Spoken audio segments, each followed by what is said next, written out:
Ouverture d'un atelier de validation du rapport d'un avis de commerce non préjudiciable du Prunus africana du Parc national de la Kibira ce mardi le 28 décembre 2021 par le directeur général de l'OBPE, M. Berkimas Atungimana. Cet atelier a vu la participation de l'honorable parlementaire Epimenini Bizi, les professeurs à l'Université du Burundi et chercheurs, les cadres de l'OBPE, les membres du comité scientifique, ainsi que les journalistes chargés du volet environnemental.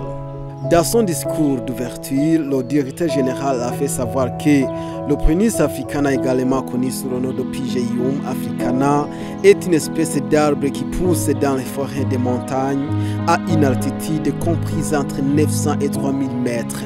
Au Burundi, cette espèce existe mais sa distribution est moins documentée.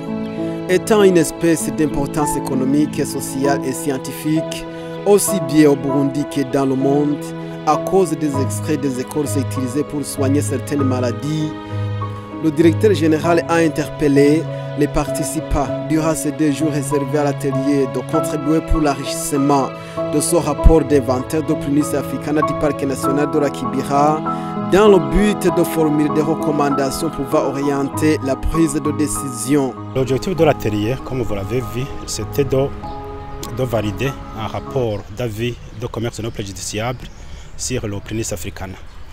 Et c'est un rapport qui va nous donner les orientations si pour le Burundi, le Prunus africana peut être vendu, commercialisé à l'extérieur du pays. Et comme vous venez de le voir, c'est un atelier qui rassemble les professeurs d'université, les gestionnaires des forêts au quotidien, ainsi que les tradipraticiens qui utilisent les plantes pour la guérison de certaines maladies. Donc ce rapport va nous donner les orientations si pour côté du Burundi, le Prunus africana peut être vendu. Et c'est un rapport qui a commencé par les inventaires en 2013, nous avons continué en 2016 et nous venons de terminer en 2020. Et ce rapport, et après avoir validé ce rapport, on va le soumettre à la convention CITES pour voir si les obligations qui étaient consignées auparavant, avant de faire le rapport, sont remplies.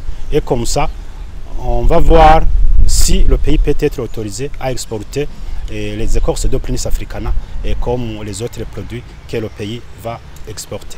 L'assistant technique du projet de renforcement des capacités des parties prenantes en vue d'une gestion durable du Prunus africana nous parle de la situation du Prunus africana dans le parc national de la Kibira et donne des précisions sur les avis des uns et des autres par rapport à l'exploitation de cette espèce. Les inventaires qui ont été réalisés, ce sont des inventaires d'aménagement du Prunus africana pour connaître le stock disponible des écorces des arbres silipiers.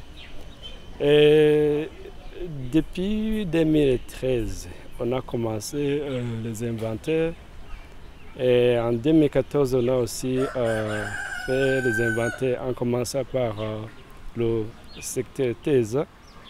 Et on va du secteur Teza vers le côté ouest, secteur de Sigati.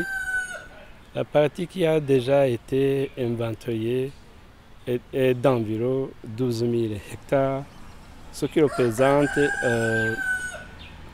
28% de la superficie totale du parc.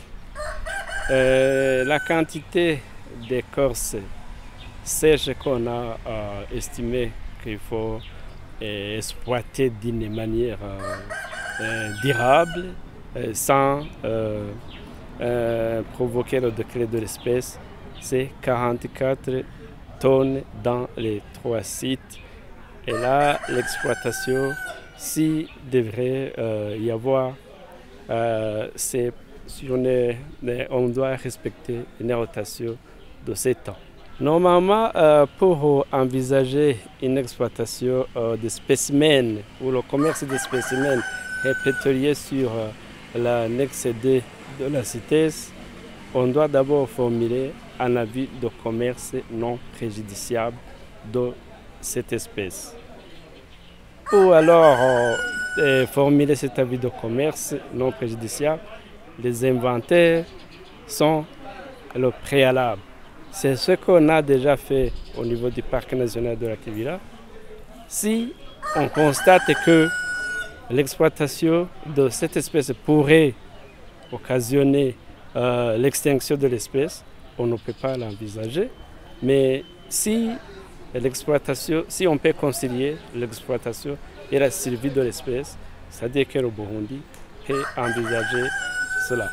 Alors, on a invité les chercheurs d'université, les experts forestiers et la société civile, donc toutes les parties prenantes, pour pouvoir s'exprimer sur les résultats de cet inventaire qui sont déjà disponibles. C'est-à-dire que à travers cette étude-là, il revient à ces participants de s'exprimer sur les perspectives d'avenir. C'est-à-dire qu'ils ont le droit d'envisager d'autres études, de confirmer ou d'infirmer cet avis de commerce. Ce n'est pas vraiment une obligation, c'est basé sur les recherches, les travaux scientifiques. S'ils proposent d'étendre les inventaires sur le parc et s'ils proposent de mener encore d'autres études supplémentaires, ce n'est pas, on est là pour écouter l'avis de ces participants, de ces experts, de ces chercheurs. Donc on va considérer les recommandations pour orienter la prise de décision.